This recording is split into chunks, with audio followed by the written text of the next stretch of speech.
아청 성착취물을 배포하거나 제공하거나 구입, 소지, 시청한 사람은 형사처벌을 받는다 하더라도 그것이 이제 징역형 혹은 집행유예형이 아니라 벌금형 처벌을 받으면 신상정보 등록 대상자에서는 제외된다라는 거예요.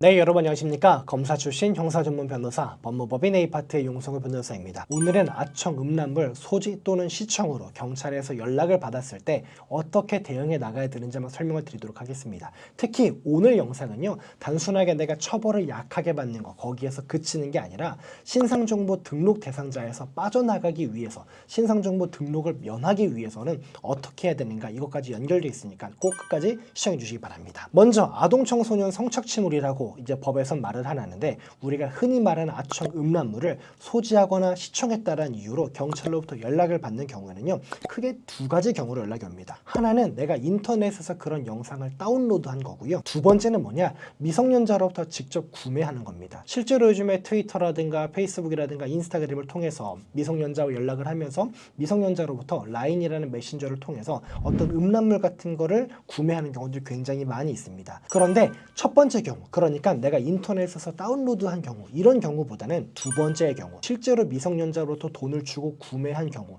미성년자한테 직접 받은 경우, 이런 경우에 실제로 수사가 더 확대되는 경향을 보입니다. 그렇기 때문에 내가 만약에 미성년자로부터 아청 음란물을 구매한 경우에는 가장 중요한 게 뭐냐, 포렌식 대응이 가장 중요합니다. 경찰의 핸드폰을 압수를 해가지고요, 다른 아청 음란물을 구매하진 않았는지, 소지하고 있진 않았는지, 시청하진 않았는지 이런 것들을 확인을 합니다. 즉 별건으로 수사가 확대가 되는데, 소지와 시청에 끝나는 게 아니라 거기를 더 넘어서서 내가 구매한 아청 음란물을, 갖고 있는 아청 음란물을 다른 사람에게 재배포, 재유포하진 않았는지 여기까지 살펴본다는 것입니다. 그렇기 때문에 포렌식 절차에서 반드시 변호사가 들어가가지고 다른 수사, 별건으로 수사가 확대되지 않도록 하는 게 제일 중요할 것 같습니다. 그게 왜 중요하냐? 바로 그 다음에 이어지는 신상정보 등록과 관련이 있습니다. 우리가 일반적으로 미성년 대상 성범죄를 저질렀습니다. 그러면 바로 뭐가 따라오냐? 신상정보 등록 대상이 됩니다. 특히 아청 음란물을 내가 소지한 경우에도, 시청한 경우에도, 배포한 경우에도 당연히 형사처벌을 받게 되면은 신상정보 등록 대상자가 됩니다. 신상정보 등록이라는 게 그냥 한번 등록하면 되지 라고 절대 생각할 수 있는 게 아닌 게, 매년마다 경찰서에서 사진 찍어야 되고 여러 가지 따르는 부가처분들이 있습니다. 그런데 법문에 보면 이렇게 규정하고 있습니다. 아청 성착취물 구입, 소지, 시청한 경우에는